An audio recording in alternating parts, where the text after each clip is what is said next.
Was that 38, honey? Yes, 1938. And it basically destroyed the whole orchard, and my Aunt Mildred told me about how he just cried. What you gotta do. I know it wasn't raspberries. Yeah, but the orchard got ruined. It got all in the Well, the hurricane. thing was, you went up there and all you could see on the ground was the trees. And then the trees, some of them down, some of them... So it was very sad. Beyond repair? Well, some of them he could ride up. I could remember my mother saying, "Now, Ernest, now we can make some of these trees stand straight again." So did he get some of them to stand Good for your straight? mommy. He did, yeah. You tell me... You could... Mother was a very, very good business person. Very good. And boy, she encouraged him, huh? Yeah, because Daddy would, I mean, very mild-mannered, and people could take advantage of him, and he wouldn't stand up for his... He was just a very kind and gentle person that if a little kid saw an apple that little child liked, he would see that. I have had customers come up there. I opened up the Hall Homestead for apple sales last fall. Did you? And I had men who were like 80 or younger, or maybe a little bit older, who would remember how they would come and buy apples from my grandfather, Ernest Buell, and how they saw an apple they really liked. It was a big, huge apple. And he would say to this little boy, because he's now a grown man and he's like 80 years old, but he'd say, "Well, you like that big apple?" And he'll say, "Here, take it, have it, that's your apple." I do the same thing when I'm at farmers markets. If I see a little kid looking at something, I will give it to them. But that's a trait of Ernest Buell that I inherited. The teenager said to the apple farmer, "I hope you don't mind, I help myself to your apples." And the farmer says, "I hope you don't mind, I help myself to your gasoline." Who got the better deal, huh? So anyway, the orchard in 1938, he had to basically replant a lot of trees again, and so start from scratch. And wait again another 8 years. At least 10 years or more. And then in 1954 and 55, there was a hurricane one year. Oh, no. And then, because I remember that and how devastated he was. I can remember, because I was probably only 10 years old. Not fair. And first of all, first year was like a hurricane, and next year it was a hailstorm. It completely knocked out all his crop 2 years in a row. No crop, no money, nothing, period, zero. Because all he had was apples. She was a hard worker. I remember that. You remember that? You got it. Yes. See, and that was how sad he was. Yeah, our grandfather There they are. had it out baby. too. Right. What was that, Peter? My grandfather and uncles also had orders to this. We got the 38 hurricane, but we did not get the hailstorm that they got in here. And they were wiped out too in 38? Same thing. I remember them digging under. Hello. Hi! You must be Glendora. Glendora. I cannot deny that. I cannot avoid it. And tell us which Buell you are. I'm neither. Married to the granddaughter of a Buell, I'm right? Ray. You're Ray. Both. Oh, hi, Ray. Oh, I should have recognized your voice. I like it so. And who came with you, Ray? This is our daughter. Oh, Becky. this is Becky. This is my daughter, this is Malika. This one you have the picture of. You're already famous, Malika. Yes. We saw you with your big eyes looking at those balloons. Beautiful. Well, isn't that awful? But he rebounded? Oh yes, he rebounded. But those are two that I have dairy as a supplement. And that's why you also grow all kinds of different kinds of crops, because at our farm, at Purity Farm, which the name came from the old farm that... That's nice. We grow everything. We grow fruits and vegetables. So if one crop gets smashed, then we have other crops back on. What would you like? So I'd like to see your orchard. I'd like to see your farm. Sure, you can see it. It's right in Playfield. Yeah, maybe we could... It only takes like 5 minutes to get there. Yeah, and maybe Albert could follow you and we could... Sure. And then you can see the red barn and take pictures of it. Yes, yes. Any more Buell stories, anybody? Yes. Kathy, you were going to read this to me, honey. No, I can't read it to you. All right, you're a good reader. Well, you know what I want to tell you? A little story. Okay. A tiny little story. I'm not a Buell, married to a Buell relative, but my dad was a shoe salesman. And he would go out to Eastford to the Buells and he would sell work boots to them for their farm work and all. And, oh! And he didn't know 20 years later that his daughter was going to marry into the Buell family. He didn't know that. But he'd come back from Eastford. We lived in Somers at that time, Somers, Connecticut. He would come back home from Eastford and just wax poetic about those Oh, he Buells loved the and how Buells. lovely they were, and so friendly to him, and invited him in every single time he came to give him a cold drink or a hot cup of coffee. If it That's was a winter very or good whatever. Buell story. Yes, a lovely, And then his lovely daughter family. married into the Buell. That's right. And he had Yep. nothing to do with it, right? He had nothing to do with Where it. did you meet your Buell? I met my Buell at the University of Connecticut the first day of school in You did? 1971, and he was a stranger. There were 4,000 freshmen, and he came down the sidewalk, and I knew I was going to marry him. No, And I didn't even know his name, and I said to myself, "Oh, how ridiculous is that?" And then later that day, I met him at a party. Isn't that funny? And did you date right away? We dated right away. We were together right from that day on forever. We've been Oh, married that's a sweet 35 story. Yeah. years now. Tell me his name again. His name is Lloyd Thomas McBroom, the son of Mildred Agnes Buell McBroom. Oh, that's a good story. Thank you, Okay, here we go. Susan. That's from Colorado? Yes, Yeah, you can. Colorado Yeah. to Connecticut. Yeah. Any other Buell stories? Anybody? Somebody's going to read this to me, right? I hope. Who's a good reader? Well, I'll try it. All right. And if somebody would hold it, and if you go behind my... I'm not reading. I already did once. I will never do it again. It's smaller, though. My sister talked me into it. Idiot husband. Your sister, Plainfield, And my Connecticut, died Thursday at home. I don't know. I don't have it. Stop filming for a second. In order to... Chowder and fritters and, That'd be great. the usual stuff. Fritters? Yeah, That would be better than French fries, wouldn't it? Yeah. Yes. Oh, okay. Kathy. Thanks. She's getting a hospital too. Okay. You want to keep hearing? All right. She was member of the Windham County 4-H Association. You want to hear more about family people down here? Yeah, that's what I'm here for. Okay. Let's see. Besides her husband, she's survived by her son, Dr. Dale Merrill, and his wife Karen of Jacksonville, Florida. 3 daughters, right here. Joanne DeRoche and her husband Paul of Moosup. Susan Minta and her husband John Griswold. These are all These are all the Day Rochers. Right. And over there. Yeah. She's Yeah. gone. Those Okay. children of Jeanette Merrill. That's nice. Yeah. Is that the end? No, and Kathy Beausoleil and her husband Ray of Tolland, Yeah. and one sister Mildred McBroom and her husband Tom of This is Plainfield. Mildred. Yeah, right there. Her husband Tom. Pretty good. Grandchildren Ben DeLuche, Lauren Niffenegger, 7-Eleven. Catherine DeLuche, flavor on that thing now. Christine Walker, Denise Taylor, Kelly Minta, is right here. Where do you live? Hi, Kelly. It's Kelly. Your name's in the newspaper. Yes. And Kevin Beausoleil, Rebecca Painter. Rebecca just went to get you lunch. Really serious over Daughter here, Malika. Hi, Malika, with the great big eyes. Those beautiful eyes. Yeah, Dylan was there. He Hi, was Malika. screaming. Hi, Malika. I know my name. Going places. Yeah. That's the difference. I know my name. Kids that used to go in. I couldn't even go in the department store shopping. My kids Ryan be Merrill screaming their and lungs Brennan out Merrill at that and age. 6 Throwing great ourselves on the grandchildren. ground. Oh, that's nice. What newspaper is it? Bashing your head against the Also carriage. survived by 2 And sisters Christine in told law. us to slip it in there. She'll never know. Let's see. And that's And you it. never did. The rest is She just taught us details that. of the service. Yes, your elder sister. She's a very bad girl. Okay. Oh, that's nice. She taught us well. Stop. Just sneak it in there. She'll never put Thursday it or in the bottom Friday. of the carriage. She'll never notice. Big eyes. Only on Monday, Wednesday, and Saturday and Sunday. What you doing? Yeah. The man called a newspaper. Coventry on Sunday. Paul does that, yeah. Yeah. The man called a newspaper and he was irate. And he says, You put my obituary in the newspaper this morning, I'm still alive. And the city editor was, he was contrite. And he tried to think of a remedy. He said, I know, tomorrow I'll put you in the birth column.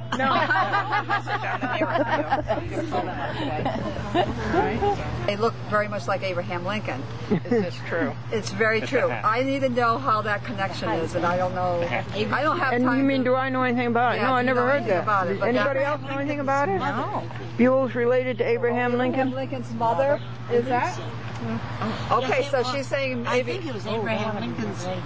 that we're related. The Buells are related to Abraham Lincoln. I wonder how we could find out. She was crazy? Well, Wife? no, it wasn't his wife. It was his mother. Do you have a genealogist? Maybe she was married to related to Karen. Yeah, there you go. I didn't know. You think you have a genealogist? Your Karen or my Karen? No, I was thinking of my Karen. Sister-in-law. So that's something we can Albert. find out. Babies or boys? Well, this one. So Abraham's mother. Over and while in Japan, I went to see the midnight show. Do you think that you could keep this not on steadily because we'll lose everything? But we've got about And obviously look at Grandfather Buell and how they all look. I heard like at 5 o'clock. Oh, you did that? 54 minutes and 43 seconds. Just a little. No, you use 44 Oh, we because used it already. you use 54. Oh, okay. Then I'm going to shut it off. And how much battery do we have left? You got the Oh, this is okay. We've got plenty of these. This is okay. Because we've got plenty of these. This is number 8 and number 9. With the, yeah, just take, yeah. But what we have to watch is the battery. What do we got? You got them in your car? No, I'm going to get one. It says 62 minutes on one side, easy. REC 55 minutes, and it's counting 55:20. Yeah, okay. It's Mac finish. It's Mac finish over here. FIN. Okay. FIN on here. And unpress it.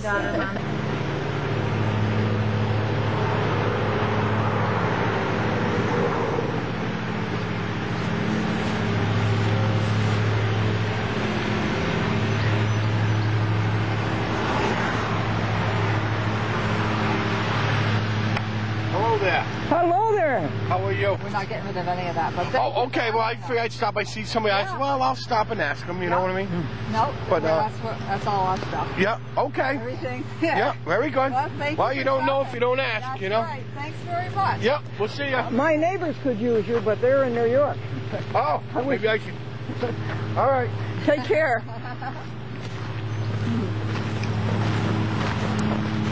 Well, there's the barn. Boy, what a big barn. See, I couldn't tell you how big it is. Yeah, no, right. But it was built in 1940, somewhere around 1940. Do you remember it, Beatrice, the barn, when it was built? The barn? Yeah. No, I don't. And when was this built, honey, this garage? Not about 1945. And there's another barn behind it, too. Oh, there is? Yeah. Down. You could see it, like... Trying to buy my stuff. Yeah, there's only one left though, that one big one up there. That would be my grandmother's chicken coop from 1930. 1930 what? That chicken coop up here. Oh, okay. And there's orchards all the way up everywhere on this whole side. Really, how many acres of orchards? It's probably about 28, 30, well, about 40 acres of orchards. Really? Yeah. And Well, all again, different kinds of apples? Yeah. Yeah. Like the greenings I had told you about. Yes. Northern Spy, Baldwin's, McIntosh and Cortland's, all those different kinds. And where's your stand?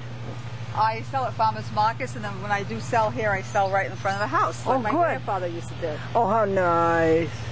He used to sell right out. What a huge house. When you go over there to put hay together, Yeah. we had the same thing at home. To do it myself with all sorts of all Yeah, everyone wants to buy my truck and they want to buy. I'm surprised they haven't come on it, actually. This is antique now. Everybody put it in their front yard. Yeah. Is that why they wanted it, the money in it? Yeah. Yeah, they say they want for scrap. That's a mower we just bought. But they like to buy all this stuff from us. They would. And if we've had stuff stolen out of the barn and out of here. Oh, but that's because no one's living here. And it used to always be big on people taking stuff anyway. Farms are, okay, well, we'll go in, we'll just see what there is. And just, that's the way people are. Is that people so? are. Yeah. You'd think out in the country you'd be away from all that. And we get it anymore. in the city, and we say, up in the country it's peaceful. Hey, they used to take the hay through that whole way on top there. Well, actually, on the other side they used to bring it in. Yeah, but the same idea. Yeah, they did. Because I know I live inside and it's like that on the inside there by that hole. So I said, don't tell me we're taking that hay, I can remember the big pitchfork of hay, that big, huge, lifting the hay up and putting it in through the back.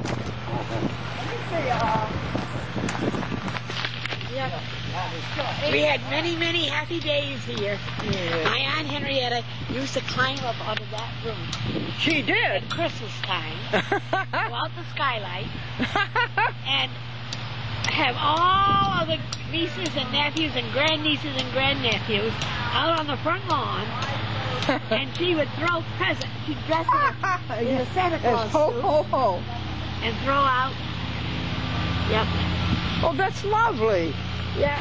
And you remember that? I do, very definitely. Oh, that's good. Yes.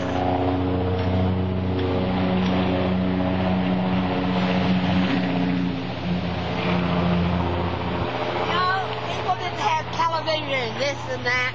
And families used to do things together in those days. Yes. They don't do it today. They're too busy. Yes, and then the older people stayed with the younger people. Yep. They didn't have nursing homes, right? Well, I'm grateful. I'm not in a nursing home, but if I have to go there, I'll do it. Because my nieces and nephews have their own families. This is on, that's the main thing. You gotta get the pictures on. But where the retirement community where I live was founded originally by Amasa Pierce, and Joanne lives in the home where Amasa Pierce lived as a child. Yeah, oh boy! That house is the 1760 house over in Moosup that we have. Where is it? In Moosup. And my mother, Moosup. Moosup is by. It's over right in the next town over here. That's Moosup. Yeah, Moosup. Sup. It's in the town of Plainfield. Yeah. If you want to just peek through here, you'll see the other barn. That was also built in around 1945 also. See that little barn? Oh, yeah. That's the other barn. Boy, this is extensive. You had electricity, too. We actually have electricity in the barn right now. Really? Yeah. Yeah, we have electricity in our barn and in that garage. New roofs in this complex right here. Everybody climb in the barn, check it out. Step by step. Isn't that something else? Are you in on that? Are you in on that? No, I'm just watching. She's doing the other house. I'm spending all my money on the other house. What other house is that? Right down the road. Her mother's and father's. Oh, really? Yeah, we've taken that. We took that. We're gonna. Did the state help you any? No. For I put a roof on it anyway. Yeah, there's a new roof. Protect it. That one. Yep. Boy, it's a good job. Yes. And Beatrice remembers when grandmother used to go up on the roof through the skylight, and all the children were gathered on the front lawn. Yes. Oh yes. And then she'd drop presents down, and she'd be in a sack full of presents. And she'd be in a Santa Claus suit. Oh yes. I know. My grandmother was famous for that. She used to come around in a Santa Claus suit on Christmas Eve and. Somebody's flight camera. I know that address I know, I forgot my camera again, but Glendora is here with me.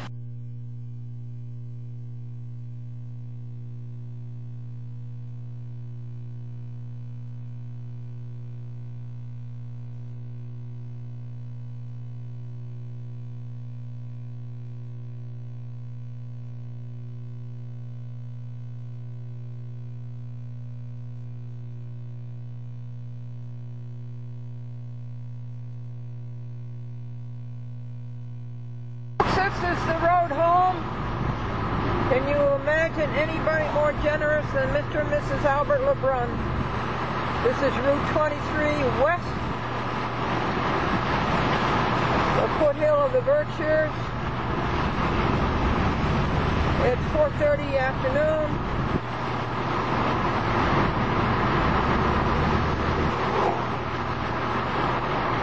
We're approximately 30 miles from the happy house.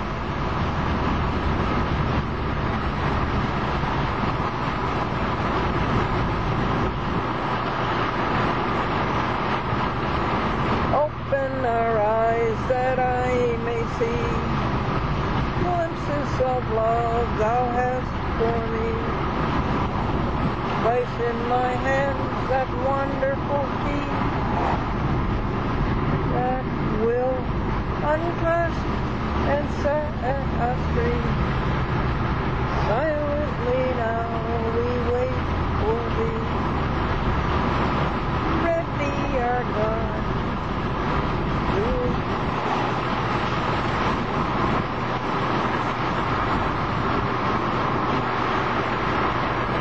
I will to see. Open our eyes, illumine us, Spirit divine.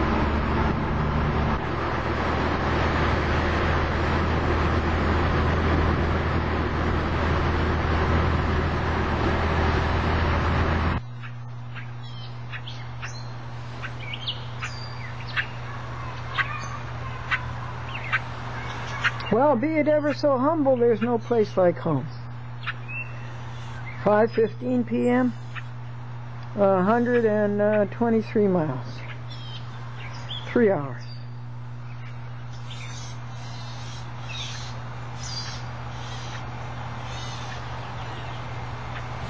On Friday the 13th.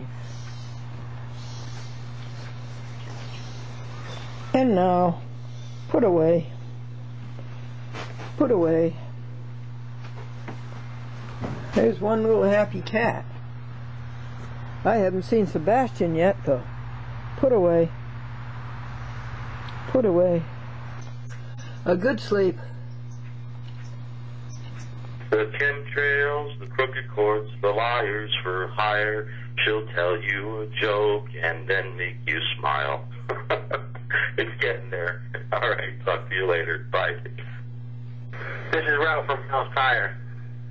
518. Music yet, and I'm going to sing it, but the melody may change when I do it with the guitar, because I don't know how I'm going to do the melody yet, but I've got it written. So, A Chat with Glendora is my favorite show. She'll tell you the things that you need to know to live a good life, to prosper and grow. A Chat with Glendora is my favorite show. The chemtrails, the crooked courts, the liars for hire. She'll tell you a joke and then make you smile. She'll tell you all good things that you need to know. A Chat with Glendora is my favorite show. There's wives' tales and cats' tales and long talks with God. There's recipes and interviews and even my dog. There's singing and dancing. There's you and there's me. So please watch Glendora on cable TV. Okay, bye-bye. Chat with Glendora is my favorite show. She always tells me what I need to know to live a good life, to prosper and grow. A Chat with Glendora is my favorite show. The crooked courts, the liars for hire. A Chat with Glendora will take you higher. It's a little song I've been working on. It's not finished yet. I'm going to try to write a whole song about you. Okay, I'll talk to you later. Bye-bye.